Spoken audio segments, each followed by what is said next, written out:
Before I begin, I'd like to give a shout out to the Shawnigan Lake Museum and the Cobble Hill Historical Society, and the two ladies who have contributed so much to the local history of Shawnigan Lake and Cobble Hill, Laurie Trelaw and Brenda Krug.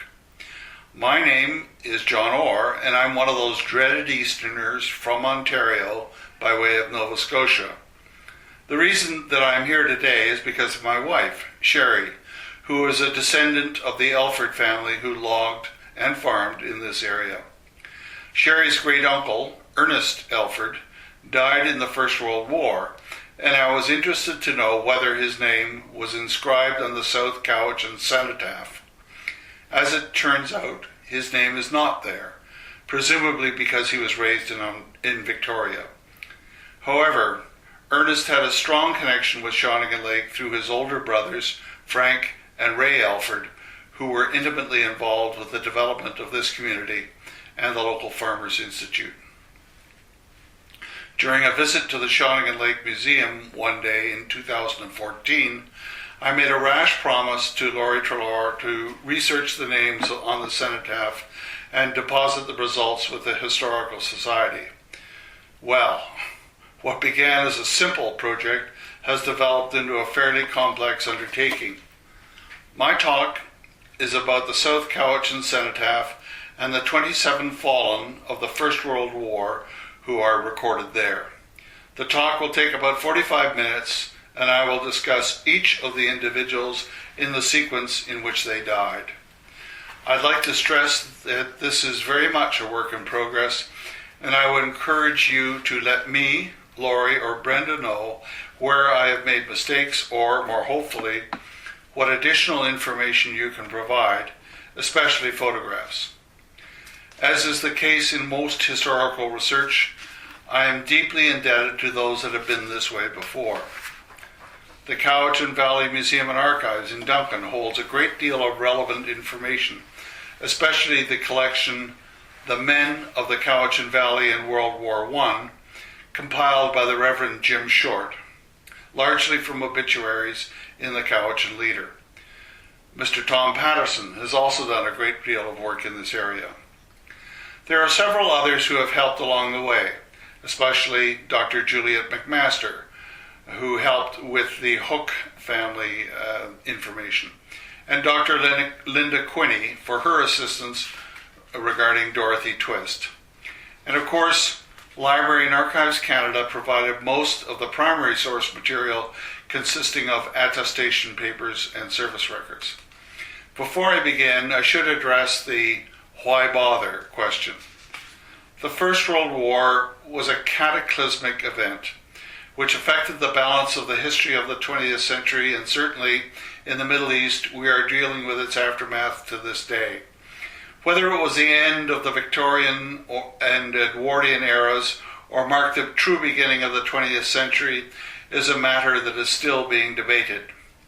With respect to Canada, the war unquestionably marked a significant step in this country's development as a self-governing nation in charge of all aspects of its society, both internal and external. The First World War was the first conflict in which the role of the individual was recorded in detail by the vast bureaucracy of an industrialized state, and these records are now in the public domain. Compare this to the situation to the previous world wars, such as the 7 Years' War or the Napoleonic campaigns, where, by and large, the record of the individual soldier or sailor was obscure.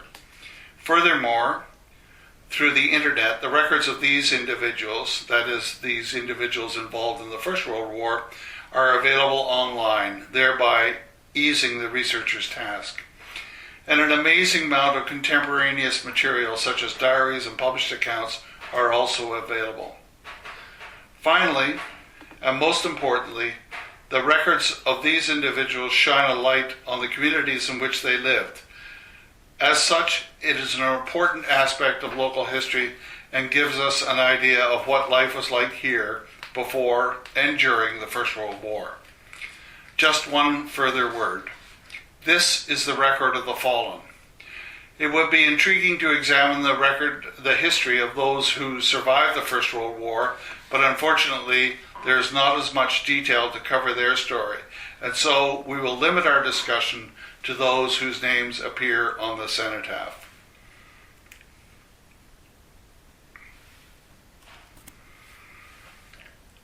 I'm sure that some of us have driven past the cenotaph in Memorial Park without a second thought, except for Remembrance Day, of course. This cenotaph, like so many across Canada, was built by local subscription, with a major effort being undertaken by the Ancient Order of Foresters, Court Shawnigan. This was a philanthropic organization that has since closed down.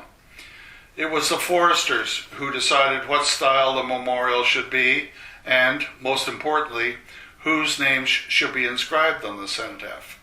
I'll have a few words about this later. Although 3 sites were originally considered as locations for the memorial, Cobble Hill was ultimately selected as, at the time, it was considered to be the center of the South Cowichan community. The cenotaph is located in Memorial Park in Cobble Hill on grounds that were once owned by the Ancient Order of Foresters.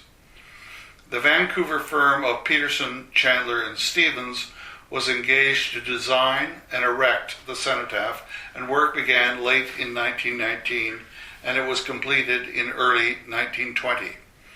It is in an obelisk style and is mounted on a plinth.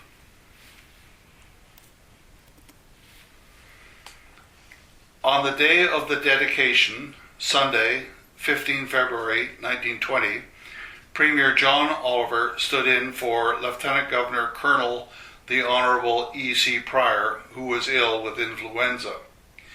The Premier was received at Cobble Hill Station by an honour guard of 30 cadets from Shawnigan Lake Preparatory School and several local notables, including Mr. George Bonner, the Master of Ceremonies for the day. In addition, there was a very large group of assembled citizenry, as well as 40 returned veterans. After the Second World War, the names of the fallen of that conflict were added, and later the Dutch community placed a marker in the area behind the cenotaph in recognition of the sacrifice of the Canadians who liberated Holland. In 2009, the cenotaph was refurbished and moved approximately 5 meters to its current location in the center of Memorial Park.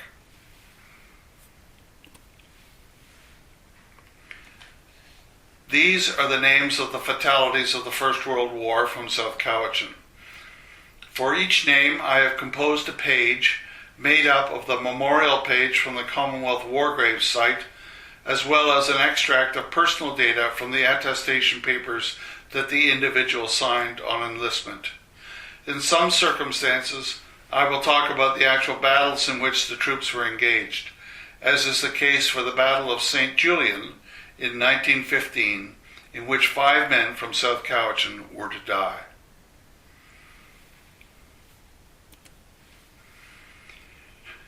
The 1st Canadian Division arrived in France for duty in the trenches of the Ypres salient in April 1915. On April the 22nd, they experienced their first major engagement in what has come to be known as the Second Battle of Ypres, or the Battle of St. Julian. In that day, the Germans used chlorine gas in an effort to break the stalemate along the Western Front and to smash through the salient in order to capture Calais and the Channel ports. The gas attack began at approximately 5 p.m. in front of 2 divisions of the French Army on the immediate left of the 1st Canadian Division. In the ensuing melee, both French divisions withdrew from their positions, thereby threatening to collapse the salient. Once the extent of the open flank on the Canadian left became apparent during the evening of April the 22nd, Major General Alderson, commander of the 1st Canadian Division, ordered an immediate counterattack. Accordingly, at midnight of April the 22nd, 23rd, the 10th and 16th Battalions put in a hasty attack on Kitchener's Wood, an area that overlooked the town of St. Julian. Against all odds, the two battalions swept the Germans from their position and recaptured 4 heavy guns that had been lost earlier in the day. In the face of the inevitable German counterattack on April the 23rd, the 10th and 16th, now mixed together, fell back to the southern edge of Kitchener's Wood.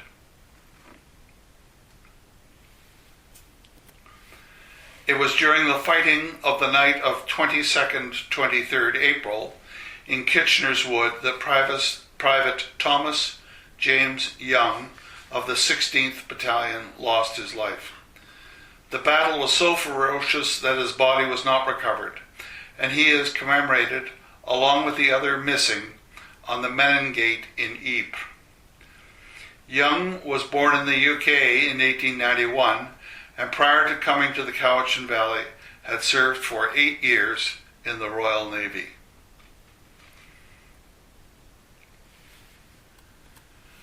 On April the 24th, the Canadians faced another gas attack, this time directly in front of the trenches of the 3rd Brigade. The ensuing battle involved all available reserves, including 3 companies of the 7th Battalion, which were moved to the vicinity of St. Julian to stem the tide on the 3rd Brigade's left flank. It was on this day, later known as St. Julian Day, that a further 3 men from South Cowichan died. Private Hamilton de Beauvoir Nelson of the 7th Battalion was born in 1895 in San Francisco to British parents. He was raised and educated in the UK, and he stated on his enlistment that his trade was rancher, a common enough designation for men of the Cowichan Valley. As in the case of Private Young, Nelson's body was not recovered, and he is commemorated on the Menin Gate.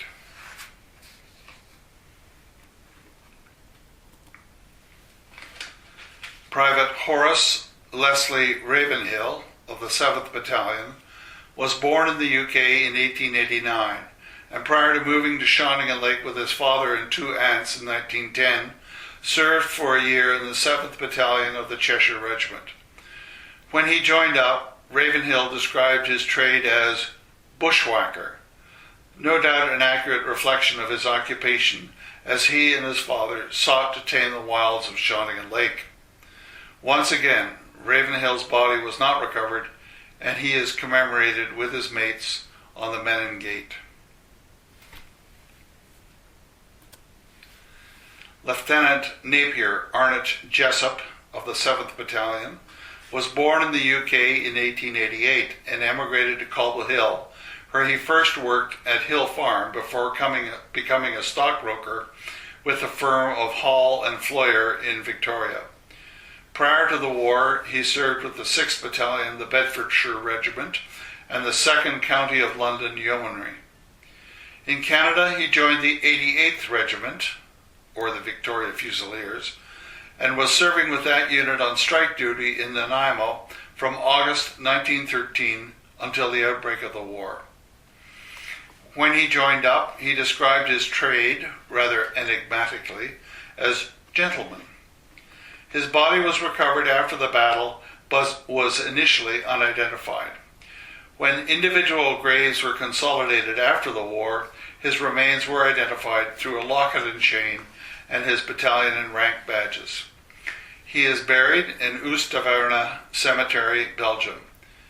His commanding officer is quoted as saying of Lieutenant Jessup on April the 24th that Jessup was perfectly splendid under the fierce attack that was thrown against us that day. He was an inspiration to his men. There is not much to tell, for his platoon were in the trenches throughout, and merely fought the Germans off by rifle fire. There was nothing spectacular about it, but it was a height of enduring courage.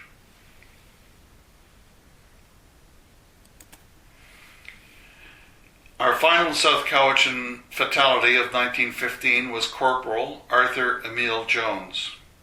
At the time of the Second Battle of Ypres, he was serving with the Princess Patricia's Canadian Light Infantry, which had proceeded independently to France before the 1st Division arrived. The PPCLI were part of the 27th Division of the British Expeditionary Force during the Second Battle of Ypres, and were located to the south of the 1st Canadian Division. Jones was born in the UK in 1890 and emigrated to Canada in 1912. He initially joined up in Victoria in November 1914 with the 30th Battalion of the 2nd Contingent of the Canadian Expeditionary Force. When he joined, he stated that his trade was clerk. As in the case of several Canadian Expeditionary Force battalions, the 30th was designated as a reserve battalion when it arrived in the UK and provided reinforcements to the understrength units in Belgium. He was transferred to the PPCLI in early April 1915, and during the battle around Ypres, suffered from gas poisoning. He was evacuated to No. 11 General Hospital, Boulogne, and died there on May the 5th, 1915. He is buried in Boulogne Eastern Cemetery.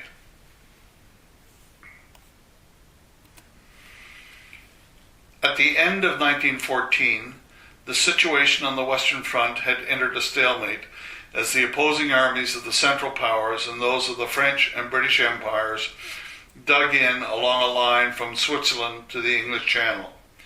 In an attempt to break out of this impasse, Winston Churchill, then First Lord of the Admiralty, proposed that the French and British navies force the Dardanelles Strait leading from the Aegean, or the Mediterranean Sea, to the Sea of Marmara, thereby removing Turkey as a belligerent power and opening a maritime passage to Russia. When the naval operation failed due to the determined defense of the strait by the Turks, it was decided to double down and land ground troops on the Gallipoli Peninsula to clear the Turks from the area. As is well known, this operation was also a failure. What may be less well known is that the Gallipoli campaign involved two young men from South Cowichan, Duncan and Robin Hooke.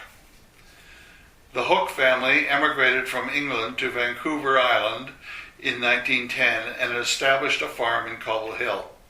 As both Duncan and Robin Hooke were qualified civil engineers, they were soon gainfully employed in the construction of the Kettle Valley Line in the interior of British Columbia. When war was declared on August the 4th, 1914, Duncan and Robin promptly answered the call of duty, took the train to New York, and booked a passage, first class, to the UK. They then enrolled in an officer training corps and were subsequently commissioned as second lieutenants in the 9th Battalion, Lancashire Fusiliers.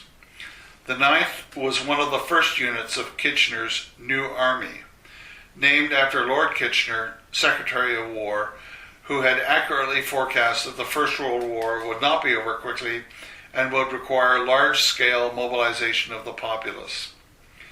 The initial Gallipoli landings took place at the southern end of the peninsula in April 1915 and soon became bogged down. In an attempt to turn the flank of the Turkish troops and to support a breakout operation, a landing further up the coast was planned for August 1915. The 9th Battalion was part of a landing force that came ashore in Suvla Bay during the night of August 6th-7th. The landing was botched from the very beginning due to a variety of circumstances, not the least of which was that they were landed in over 4.5 feet of water when they had anticipated no more than 2 feet. Remember that the average height of a Tommy at this time was under 5.5 feet. Once ashore, the troops became disoriented in the dark and made slow progress against a smaller Turkish force of well-dug-in, experienced soldiers who had been alerted when the British landing force arrived offshore. Counting on the element of surprise, the British plan had been to sweep the Turks out of their positions with cold steel, that is, the point of a bayonet, and the troops were ordered not to load their rifles before dawn. When it became apparent that the landing was actively opposed, the troops had great difficulty using their weapons as they had been immersed in salt water and the firing mechanisms had seized up. Sometime during the early morning of August 7th, 1915, Duncan and Robin Hooke both died in the assault on Hill 10, a short distance from their initial landing area. So passed two sons of South Cowichan, a very long way from home. They are interred side by side at the Hill 10 Commonwealth War Graves Cemetery in Suvla Bay, Gallipoli.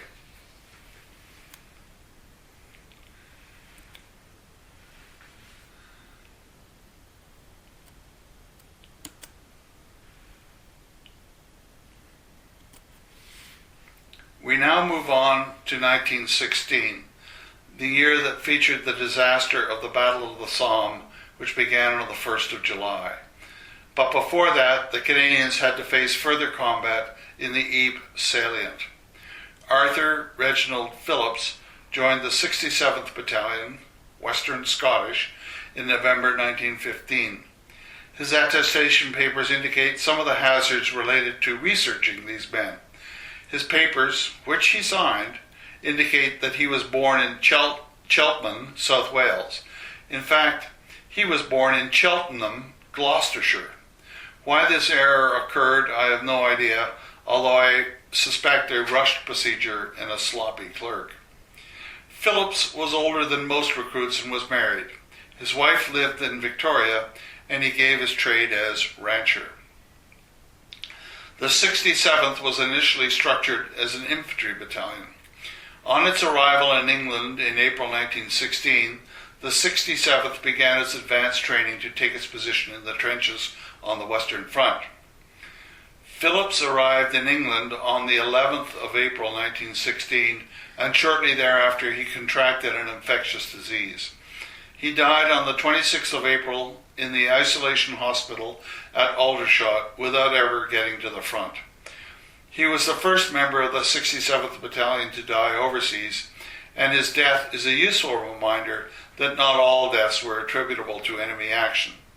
He is buried in Aldershot Cemetery, and we will not be able to discover his exact circumstances of death until his service file is digitized by Library and Archives Canada.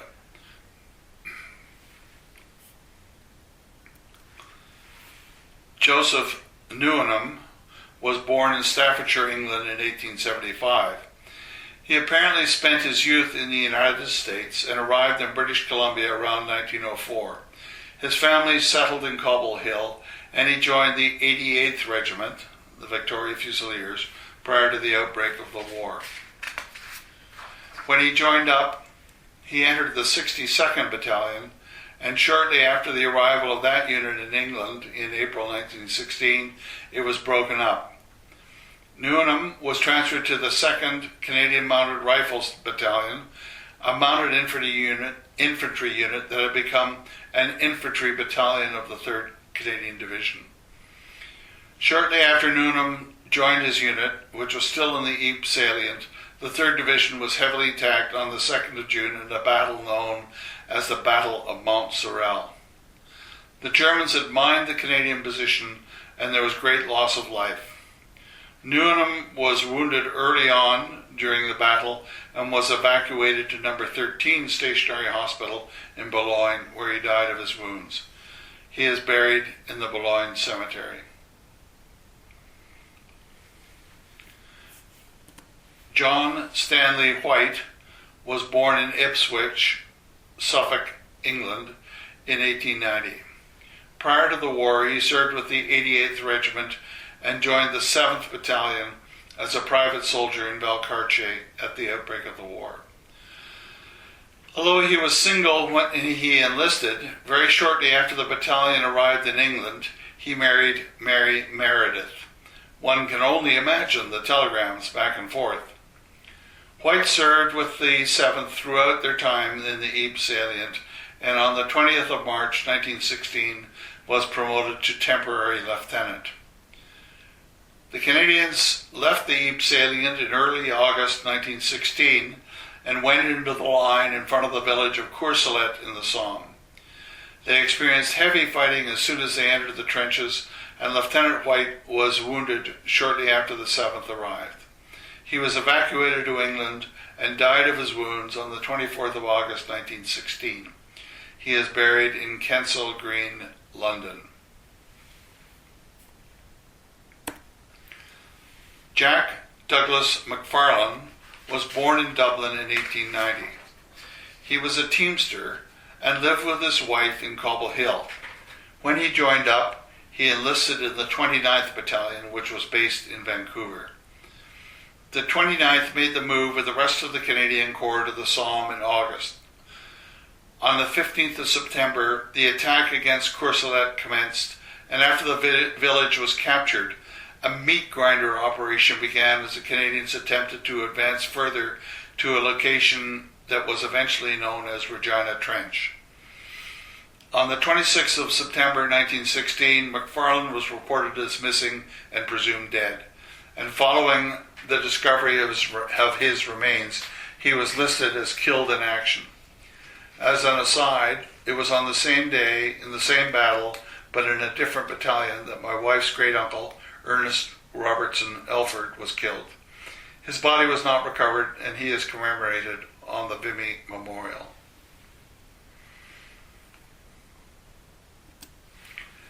John Fraser was born in Inverness, Scotland in 1884. When he arrived in Canada, he took up residence with his brother and sister. When he enlisted in the 67th Battalion in Victoria, he indicated that his occupation was carpenter. As related in the case of Arthur Phillips, the 67th arrived in England in mid-April 1916. At the beginning of May, the battalion was re-rolled to become a pioneer battalion of the 4th Division and continued its training until mid-August, when the battalion arrived at the front. A pioneer battalion performed minor engineering tasks in the front lines, such as consolidating positions captured by the infantry, tunneling, mining, wiring, railroad work, deep dugout work, and laying out, building, and keeping the trenches in repair. In October, the 4th Canadian Division and its pioneer battalion, the 67th, were sent into the front line in relief of the rest of the Canadian Corps in front of Regina Trench, not far from Courcelette. By this time, the battlefield was a sea of mud, and it was there that John Fraser was killed in action on the 11th of October 1916. He is buried in Adanac Cemetery. The last of the South Cowichan fatalities for 1916 was George Palmer. He was born in 1884 in Bristol, England, and emigrated to Canada sometime after 1911. Intriguingly, his trade is listed as hotel manager, although I've been unable to track down the hotel where he was employed. Palmer was a member of the 50th Regiment, Gordon Highlanders, before the war, and enlisted in the 67th Battalion along with John Fraser and Arthur Phillips.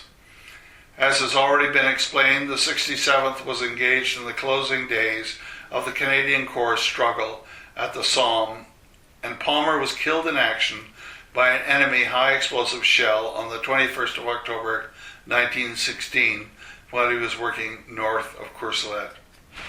He is also buried in Adanac Cemetery. James Kimber Dhoni was born in Cornwall, England in 1891. In the early years of the 20th century, his family moved to Cowichan Station. He was a member of the Cowichan Amateur Athletic Club and was a successful sprinter and basketball player. Prior to the war, he joined the 88th Regiment, the Victoria Fusiliers, and served in the British Columbia Horse at the beginning of the war when it was placed on active service for local protection duties. He eventually enlisted in the 103rd Battalion, which mobilized in Victoria, and went overseas with that unit in July 1916. Of note, he described himself as a gentleman farmer on his attestation papers. Prior to leaving Canada, Dhoni was promoted to acting sergeant, and by November was promoted to acting company sergeant major.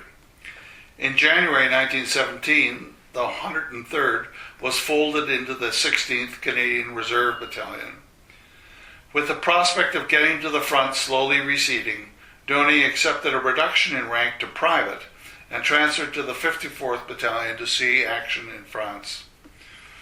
He arrived at the front in February 1917 during the prelude to the Battle of Vimy Ridge. On the 1st of March 1917, he was killed in action during the attack on La Folie. His body was not recovered, and he is commemorated on the Vimy Memorial. Murdo Fraser was the younger brother of John Fraser and was born in Inverness, Scotland in 1899. He was a plumber by trade and joined the 103rd Battalion on the 4th of January 1916. When the 103rd Battalion was disbanded in England, as related previously, Fraser was transferred to the 102nd Battalion in France and arrived at his new unit on 17th of February 1917. On the 9th of April, the Battle of Vimy Ridge commenced. Fraser was one of more than 3,500 fatalities suffered by the Canadian Corps during the battle that lasted from the 9th to the 12th of April. He is buried at Canadian Cemetery No. 2 in Neuville-Saint-Vaast.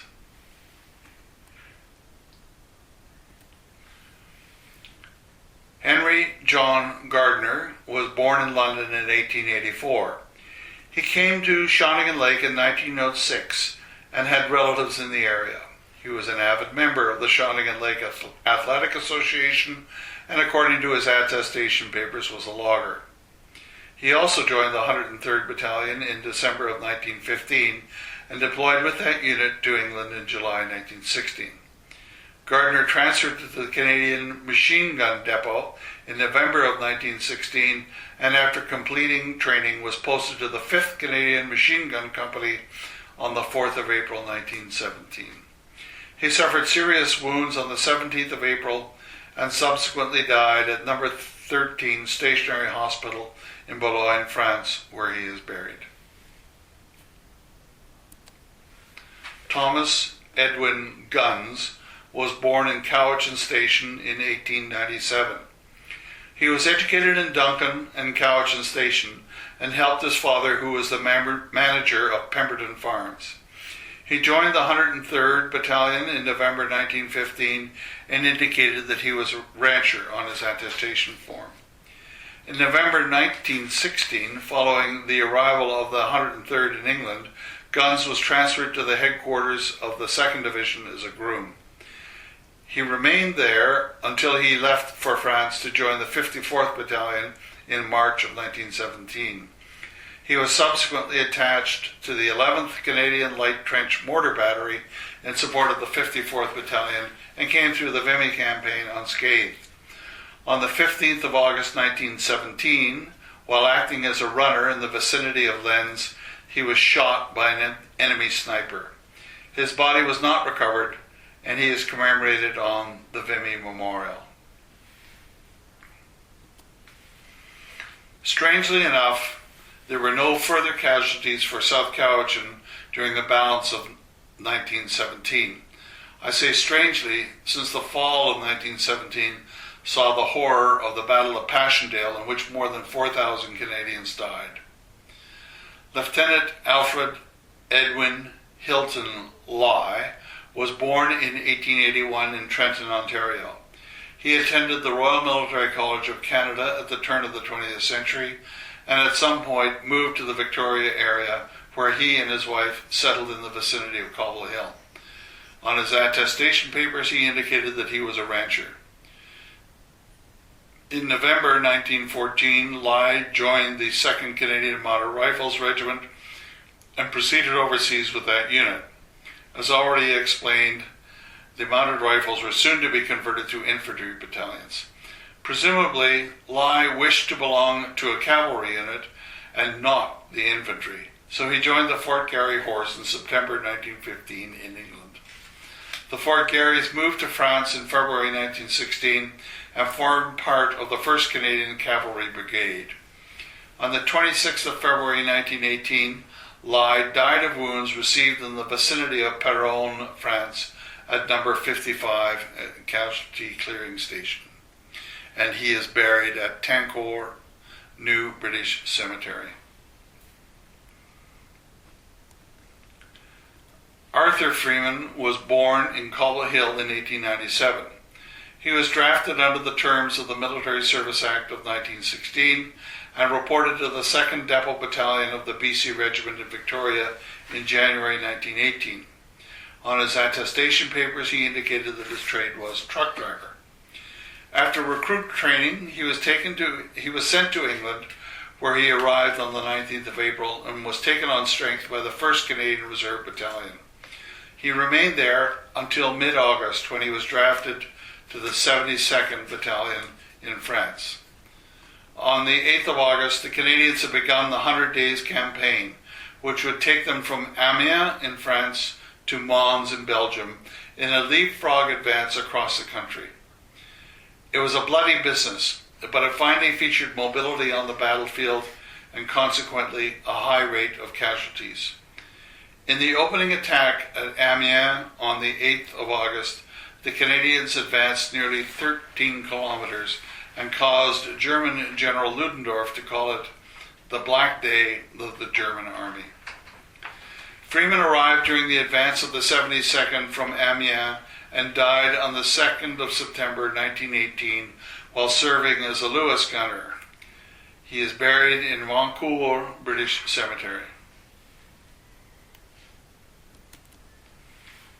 Dorothy Pearson Twist was born in Lancashire, England in 1884.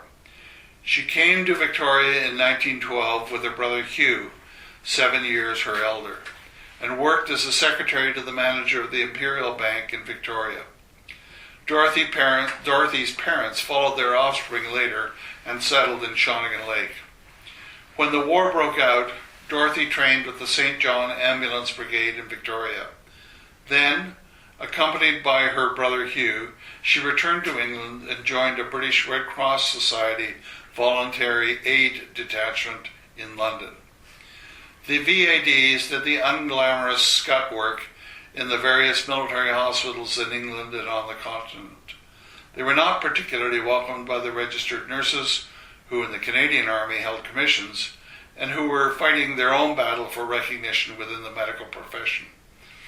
The VADs often attracted women of independent means, usually from the upper classes, who did not have professional qualifications in their own right, but wanted to do their bit, just like their brothers. In July 1918, Dorothy was attached as a VAD nursing assistant to the Frensham Hill Military Hospital in Farnham, Surrey. At some point, she became ill and died of influenza on the 26th of September 1918. Since Dorothy was working under the auspices of the British War Office, she was buried in Aldershot Military Cemetery with full military honors.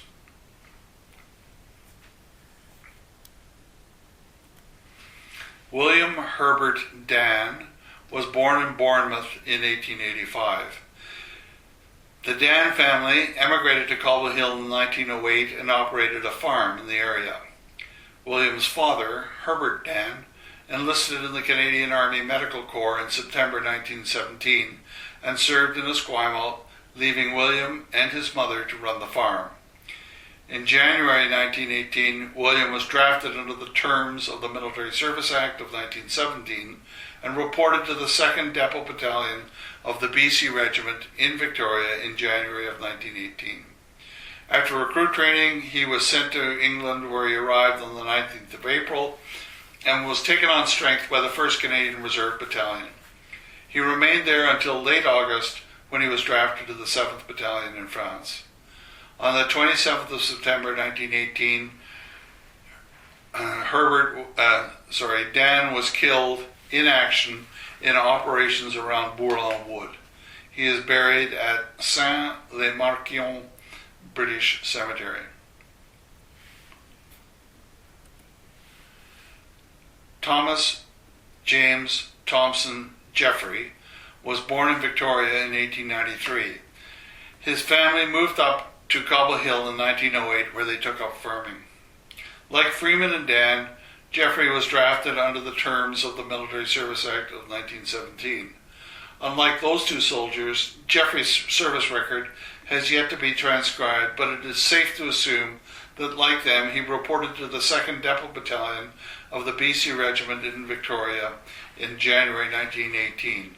On his attestation papers, he indicated that his trade was farmer. After recruit training, he was sent to England, where he arrived in mid-April and was taken on strength by the 1st Canadian Reserve Battalion.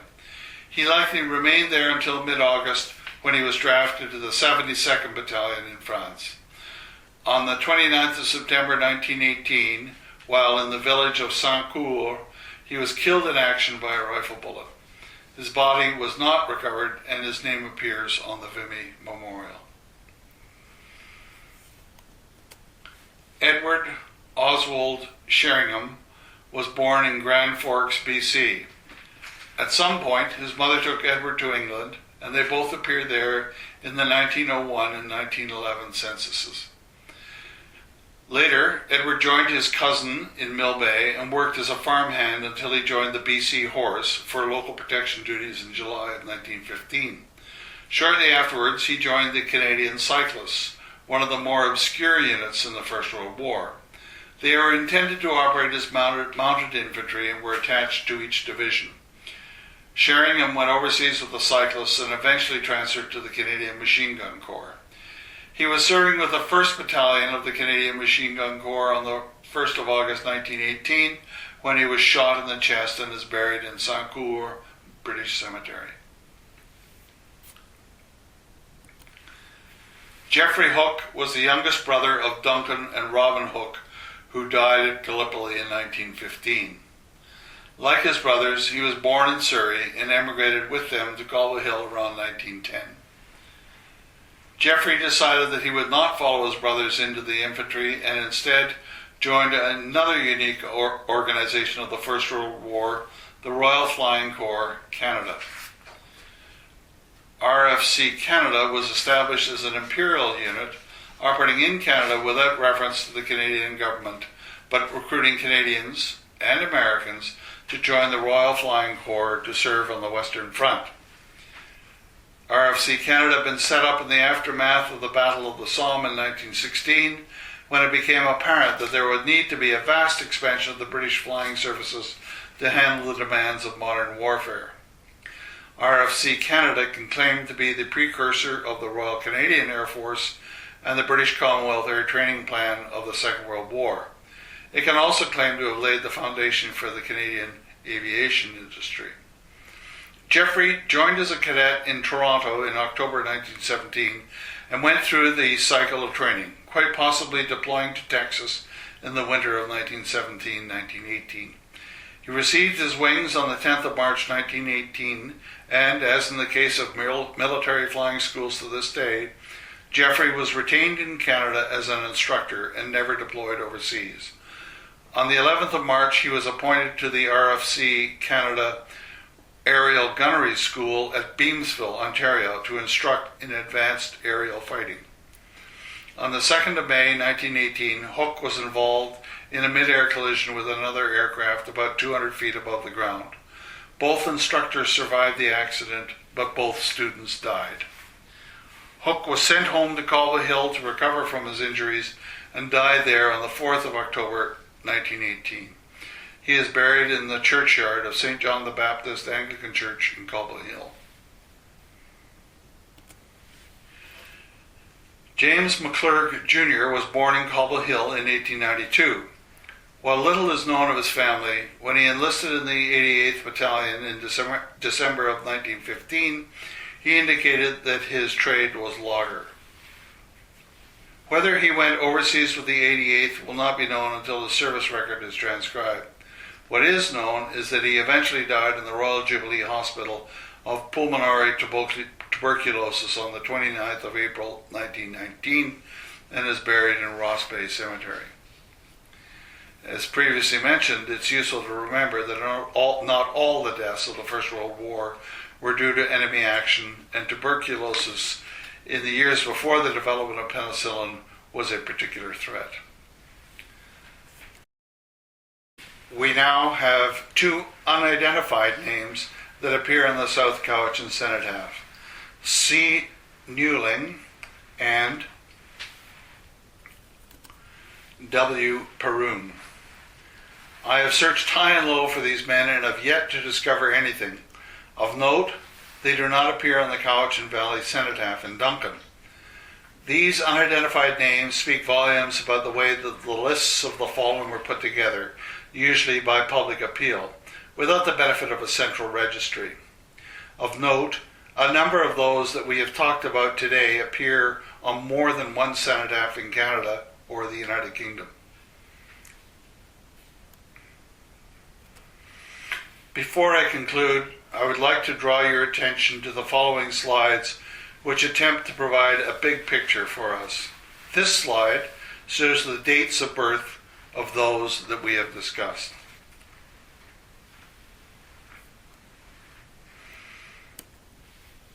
As you can see on this slide, the vast majority of those who died during the First World War were born in the British Isles, and this reflects the nature of settlement in South Cowichan.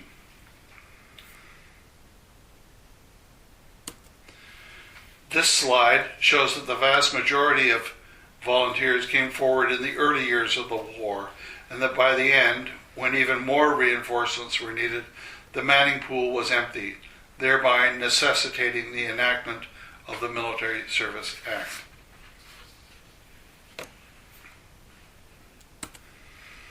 While the majority enlisted in Victoria, the 1st Division volunteers signed on in Valcartier in 1914. This slide is consistent with statistics for the Canadian Expeditionary Force, except for the unusually high numbers in 1915, which undoubtedly reflects the impact of the Battle of St. Julien, which was a brawl and not an organized battle. As mentioned before, the losses in 1918 reflect the fact that the Canadians had left the shelter of their trenches of the earlier years, and particularly in the 100 Days campaign, were on the move and therefore exposed to enemy fire. Just a reminder, this is a work in progress. Any information that you have on the fallen would be greatly appreciated and be passed to either Brenda or Laurie.